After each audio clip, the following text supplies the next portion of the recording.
I'm Jeffrey U. Warren, innovator in residence at the Library of Congress, and I'm going to show you how to use lighting, textures, and effects like fog to create an emotional tone in the scenes you create. Atmosphere. If you've gone through the earlier parts of this guide, you may have a 3D model of a building or a part of a neighborhood. But in your modeling program, you might feel that the scene lacks something, that it doesn't jump out at you like a memory or a real place you could imagine yourself within.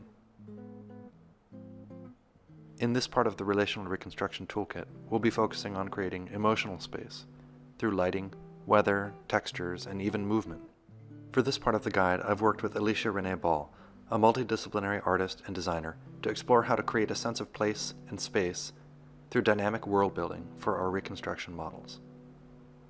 The kinds of atmospheric effects we'll show help to create evocative moments, like in our strongest memories, the quiet of a snowstorm or the feeling of a rainy day. Lighting is the first and maybe easiest way you can give your scene some emotional tone. Think about sunrise or sunset, or other times of day which stand out in your memory, maybe an especially hot day, or even a snowstorm. Simple lighting effects can be added in the Mozilla Hub's editor, Spoke, like point lighting for lamps or light bulbs, or ambient light or sunlight. You can even animate falling snow, using a component called a particle emitter. We'll talk about this a little later. But to create more complex kinds of atmospheric effects, you'll need to use a rendering program. I used Blender, which is free and open source. For me, it's been a challenge to represent these spaces, because I've found few photographs of interiors, and even fewer of the people who lived and worked here. It doesn't make sense to fill these buildings with fictional people, but neither has it felt right for them to be empty.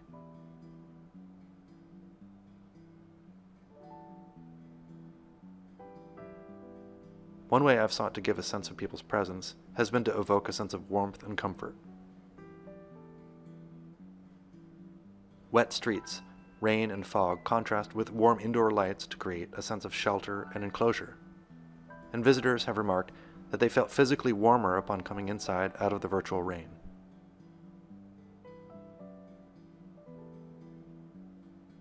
I was inspired by Alicia Renee Ball's 3D design work because of her powerful use of color, texture, and composition, in addition to her interest in history, identity, and place. Next, she'll show some of the ways she's incorporated more advanced atmospheric effects into a scene in Blender.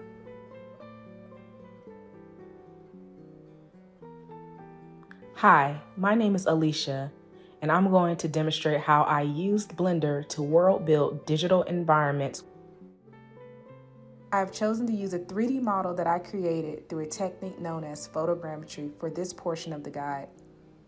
If you would like to know more about this technique for making 3D models, please see the notes written in our guide. This model is a reconstruction of a big timber log cabin found at the historic site New Echota. Before forced removal by the U.S. government, New Echota was the capital of the Cherokee Nation in the early 19th century in the state of Georgia. This area of Georgia is the home of the Coasati, Miccosukee, Yuchi, and Cherokee indigenous peoples. I've been studying the histories of Black people who lived under enslavement in this area, and who later would be known as the Cherokee freedmen following the Civil War. Their stories are a part of the complex history of this place, and this cabin shares some similarities with what their homes may have looked like. For me, this provides a partial glimpse of how they might have lived during this era, and is a part of my journey to learn more about their lives. As you see from my model, it is already skinned with a texture from the photogrammetry process. Then I'm going to create a landscape for the log cabin to sit upon by adding a plane and using it as our ground. I wanted to add depth and dimension to the ground plane instead of leaving it flat. This will help us to create a dynamic sense of place that mimics the variety of landscapes found in the natural world. As I created height and depth on my surface plane, I made sure to examine it from all directions, tweaking it until it felt and looked just right. Next, to bring to life the digital environment I am building, I will be adding in a sky dome to naturally light up our scene. Although it was midday, clear, and sunny when I first visited New Echota to capture the footage of the log cabin for my reconstruction model, I wanted to create an environment that would evoke more emotion and a sublime sense of mystery. To do that, I decided to set my scene at sunset. Now I will pick a texture material that will best represent from memory the texture of the ground at the historical site. I am utilizing texture maps from a subscription-based service called Polygon. For your world-building exploration, you can find free textures and HDRIs to use through a simple web search. From this point on, I will be world-building through what I describe as the speculative imagine. How can I reimagine and rebuild parts of a real place that will evoke more emotion and a deeper connection to its histories? For me, as an experimental artist and designer, I do this through playing with mood. To help me build a more expansive world, I will experiment with mood building through lighting, color, and movement. To do this, I have imported additional models into the scene to better flesh out the environment. The 3D models I'm currently using, I have downloaded from Polygon. Again, for your world building reconstructions, you can find a plethora of free CAD resources online. Pick the models that will best speak to the world you are building and reconstructing. So as you can see, I imported a few tree stumps, a chopped log, and a living tree.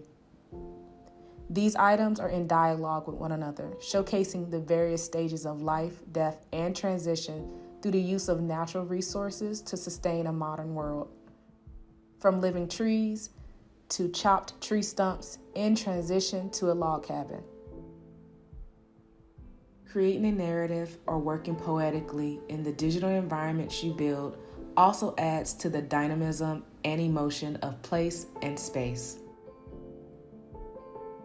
To create more spatial depth in the scene, I have imported a horizontal image of barren trees with a transparent background to serve as our backdrop. This imagery of barren trees creates a sense of coldness in our built digital environment because it reminds us of the transition between seasons, from summer to fall and from winter to spring. Now I want to explore how the use of moving light particles can add an ethereal, dreamly, and otherworldly aspect to our environment. I will explore this concept through creating an animation of sauntering fireflies that will dance, float, and flutter throughout the scene. We will create these dancing fireflies through the use of a particle system in Blender. We will use our ground plane as the source that will generate the tiny orbs of light, and then we will animate it through the use of a physics system called voids. Particle emitters can also be used to create rain or snow in a scene. If you want to know more about how to create a particle system like we did in Blender, please see the notes in our written guide. We decided to use the void system to simulate the flight and the flutter of the fireflies, whose blooming light will add further ambience to the scene. The void system generates a natural flight trajectory for our fireflies. Finally, to turn up the drama, mood, and mystery in this scene, we will also explore importing atmospheric fog into our environment. Now, I will tweak the settings to increase the density, depth, visibility, and color of the fog to create varying moods for our speculative scene of New Echota.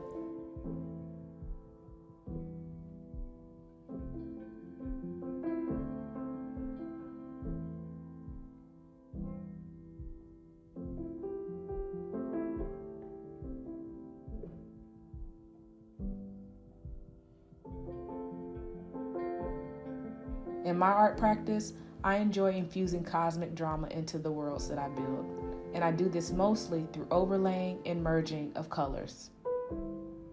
This creates a hazy environment of floating auras that coat our sky and changes the dynamic of the scene, depending on the density level of the fog.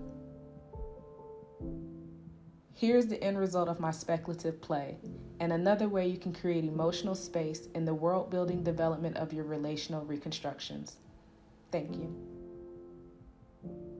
That wraps up this tutorial. For more information, you can see the written guide online.